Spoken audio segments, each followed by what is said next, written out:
Dia Production présente la 3e édition Hirde Hirande Laccire Hako Torave Naye. Bandirabi saha fof e yaadiɓe mum kono kadi jamma kala e yontaɓe muɗum on jamma jogoro wonde ko ñande sappo tati lewru décembre sanga 20h ndalankoɓe jogorɓe jirwinde on jamma ko Oumar Fouta jeune talent suka dariɗo e saaha muɗum e Nafi Mboub Gawlo paare o jamma ko honorable député Aliou Dembourou Sow président convergence des éleveurs du Sénégal marraine o woni Yuman Nguyen Yangue koɓeɗo Coumba Yero Nalla Sow jeeyaɗo toon to Gori Lakke joɗiɗi toon to Belgique marraine goɗɗo ko Kumbali on jeeya ko toon to Agnam Liduɓe kamne jooɗi ko toon to dawlaji dentuɗi e Amérique bandiraɓe yontaɓe o jamma gasani ene hen witeɓe les invités d'honneur Mansour Dia ko PDG nouvelle bijouterie Dande Leñol on jeeya ko toon to Kobbillo monsieur Djeylani Aliou Mamadou Sow ko homme d'affaires kono kadi ko ceernajo responsable politique jeeyaɗo toon to Ñaari Tidiane Bousso ko PDG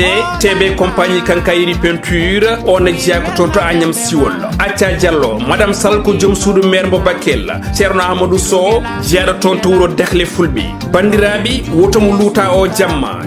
joggude e lowdi Patam Lamiri programme o koni sifori sanga 20h ko nden hoɓɓe bismete mbaɗe e condition ngaji moƴƴi sanga 20h10 golle ɗe puɗɗo 20h15 ko discours Abou Samba Diop gardiɗo Piidi TV 20h30 ko nden artiste gadano fuɗɗoto golle muɗum koye nder hen gadduɗo ngo miijo jamma hirde e hirande laccire ha ko ƴettata konngol woni Salidia 21h45 ko conférence e toɓɓere subane nde tawi yuɓɓinto on conférence ko Abou Samba Diop e woɗɓe hono makko en ko nden artiste ɗimo kamne toƴƴata dande yimɓeɓe belto koye nder hen ko fada ko yettoto woni nden hirande laccire haako entrée unique woni ticket gote on ɗon jamma kujunnaji ɗi mbuuɗu 10 000 francs CFA so tawi cuɓiɗa ko tabal ngaliɓe joyo kujunnaji nogas woni 100 000 francs CFA bandiraɓe wotomo luuta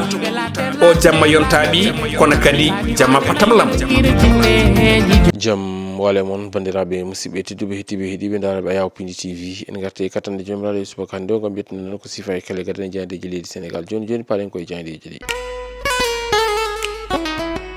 alkamisa nogas lewru novembre hitande ujunnaje ɗiɗi e nogas e joyyi ko sifa e kelle gadane jahandeji leydi Sénégal eɗen puɗɗoro e jahande enquête quotidien hoɗo no ɓe mbaɗiri e gardidi notal mabɓe kam musidɓe janiyankoɓe ɓe garti ko e hoorejo leydi ndi ɓe kolliti kay wonde Bassirou Diomaye Faye oɗo saaha joni nene jagui ɗo jagguno ɓe mbini kam musidɓe janiyankoɓe kanko hoorejo leydi ndi omona ƴetti e guite makko omo farno ɗum toon to hitande ujunnaje ɗiɗi e nogas e jeenayyi ɗum woni ko namdal ngal waɗi kam musidɓe janiyankoɓe jayde ganduɗa kay kañum woni jayde enquête quotidien ɓe garti noon e gonɗon batu ganduɗa kay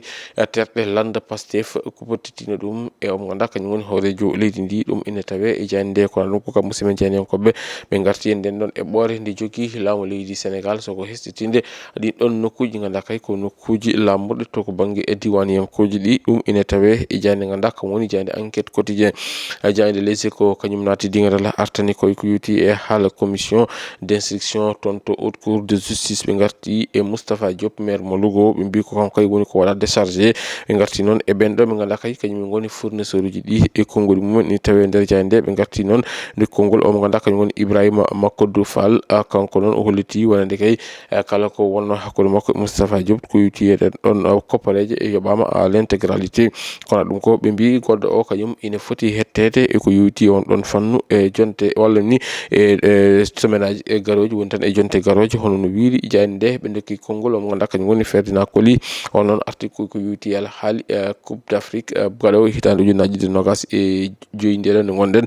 ko yuti e kippogel jomo leydi Sénégal ɗo o wi e talent o tan yonani o arti noon o wi Sénégal ko pop favori kono de yoɓe paam favori e firtani yaade ƴettoyde ngel ɗon kawgel ɗum ine tawe e nder jayde ganduɗa kay kañum woni e jayde Les Échos jayde ganduɗa kañum woni jayde Vox Populi kañum arti koye nden ɗon e ɓorde ganduɗa kay kañum jogui hoorejo leydi ndi ɗum ko yuti e yuɓɓitinde kam e addude hesam hesamagu ko yuti e ɗin ɗon infrastructure gam wadde équipé ɗin ɗon chef lieu région ji ha wawa yadude e jamanu ɗum ine tawe e jayde ganduɗa kay kañum woni jayde Vox Populi kono ɗum ko kam musidɓe janiyankoɓe jayde Vox Populi ɓe garti e gonɗon batu ganduɗa kay waɗino hakkude landa Pastef woni ɓe ganduɗa kañum woni terɗe Pastef kam e o homo ganduɗa kañum woni hoorejo leydi ndi ɓe garti noon e ko yuti e on ɗon fonde ɓe kollitika e wonande oɗo saaha joni ene wayno situation koko bujiti ha ngabbi dow ɗum ene tawe e nder jande nde ɓe garti noon e konngudi mo ganduɗa kay kañum woni Cheikh Bara Ndiaye mo ganduɗa kañumne tawtotonoma hono gonɗon batu gunɗon batu konngudi ɗi suudi ton ɗum ine tawe e nder jayde ganduɗa kay kañum woni e jayde wiyetede jayde Vox Populi kono de kam musidɓe jaynenkoɓe ɓe garti e Mimi Touré ɓe mbi ko oɗo saaha kay Mimi Touré werti dago muɗum fawi hen cejjaji muɗum nana bismo ɓe ganduɗa kañum goni hoɓɓe ummotoɓe e landaji goɗɗi gam arde tawtude diɗɗal ngal ganduɗa kay kañum woni diɗɗal ngal Bassirou Diomaye Faye on ɗon coalition Diomaye président ɓe kolli ɗon koyne tolni e temedde ɗiɗi e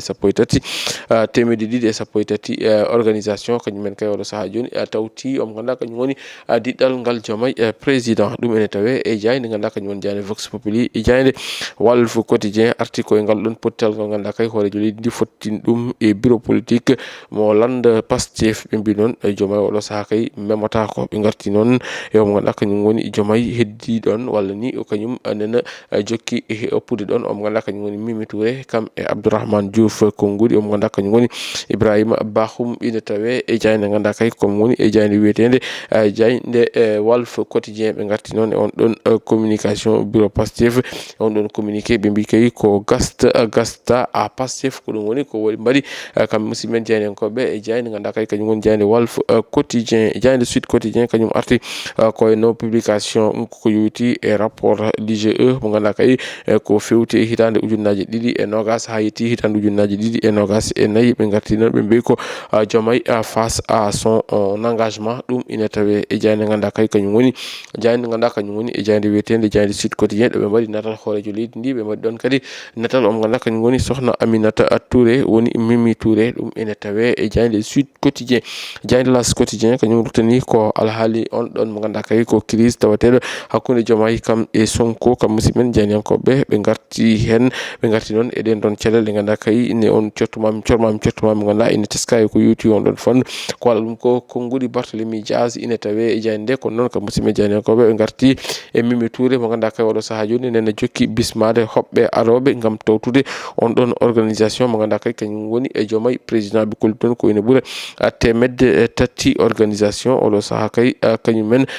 gari tawtude hono diɗɗal ngal Diomaye président ko ene ɓuura temedde tati maire kañumenne kay oɗo saaha joni ene ganniya gam gara tawta diɗɗal ngal Diomaye président ɗum ene tawe jande La Tribune kañum arti ko e ko kewno ñande 7 lewru novembre nduɗo ɗum ko yowti on ɗon terrain meeting ɓe mbaɗi ko namdal ɓe mbi holɗo ummi ɗen ɗon koppareje ganduɗa kay oɗo saaha joni kañum woni ko woni e feccude kanɗon landa Pastef ɓe mbi holɗo iwi ɗen ɗon koppareje ganduɗa kay kañum waɗi financé hono on ɗon terrain meeting ɗum ko namdal ngal waɗi musidɓe jaynenkoɓe e jayde La Tribune jayde ganduɗa kañum woni e jayde wiyetede source a kamɓe musidɓe jaynenkoɓe jayde la source a noon ɓe garti ko e on ɗon directeur mo ganduɗa kay kañum woni coopération ko yowiti e jagolgal ngal ganduɗa kay kañum woni kalfinagal urbanisme kam e collectivité territorial aménagement du territoire bi ko kanko on ɗum ganduɗa kañum woni e Baye Mayoro Diop ko kañum kay woni ko waɗa exclure e nder kanɗon landa ka Pastef ɓe gartine kadi e ganduɗa kañum woni ɗin ɗon communiqué ɗi ganduɗa kay jaltuɗi taw yaltinum ko ɓe ganduɗa kañum woni responsable uji ɗi bureau politique mo Pastef ɓe garti noon ɓe mbi oɗo saaha kay ko haɓene mbaɗa ɗum bo mbiyede aɓene ƴetta condi ɗi ganduɗa kay ko condi aɓe juppa ɗum e jeygol ngol beele jeygol ɓuɓɓeyde ruppitade hono no wi kam musidɓe jaynenkoɓe ɓe mbi noon oɗo saaha joni kay ko ça part dans tous les sens hono no ɓe mbiri kamɓe musidɓe jaynenkoɓe o saaha toon to landa Pastef ne wayno hunde koko bujiti ni hono no wiri kamɓe musidɓe jaynenkoɓe jayde source a jayde ganduɗa kañum woni jayde quotidien le quotidien kañum arti koye on ɗon crise tawateɗo e majorité o ɓe mbitande ko Diomaye garde le cap ɓe garti noon e caggal gunɗon batungal ɗon pottal ngal ganduɗa kay ɓen jaaɓe kanɗon landa Pastef pottitino e hoorejo leydi ndi ɓe garti noon e ɗin ɗon konngudi ganduɗa kay sutama ko yowti on ɗon fannu ɗum ine ɓeydi yajje e nder hello ɗiɗi jayde ganduɗa kay kañum woni jayde wiyetede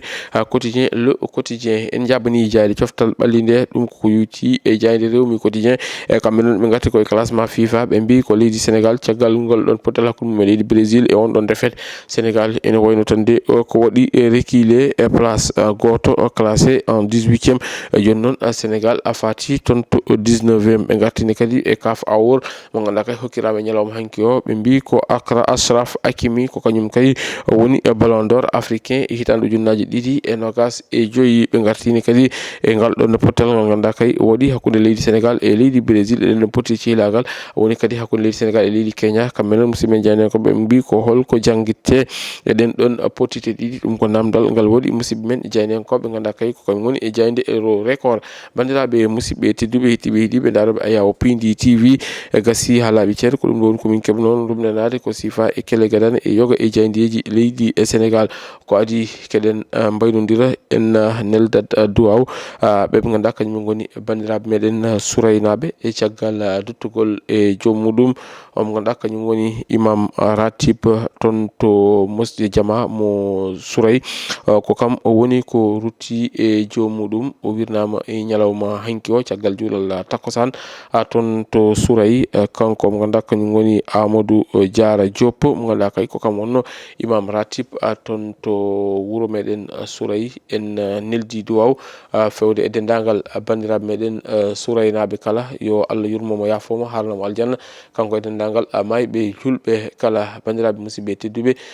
en donima dendagal Souraynaɓe kala en donima kadi hono musidɗo meɗen Issa Diop mo ganduɗa kay ko jaynowo kañum nene en donima ɗum ko kanko yettindo ete wullango bandiraɓe musidɓe tedduɓe hettiɓe heeɗiɓe daroɓe ayaw pindi tv kasi ha laabi ceer ko ɗum woni komin keɓno rubinalade ko sifa e kelle gadane e jayndeji leydi Sénégal adi meɗen e rubino jayndeji wonata ko janggo sokeno haji ɗo e nden min mbi on jokke ɗoftade kam e rewidade programme uji ɗi pindi tv Allah jarama on jarama.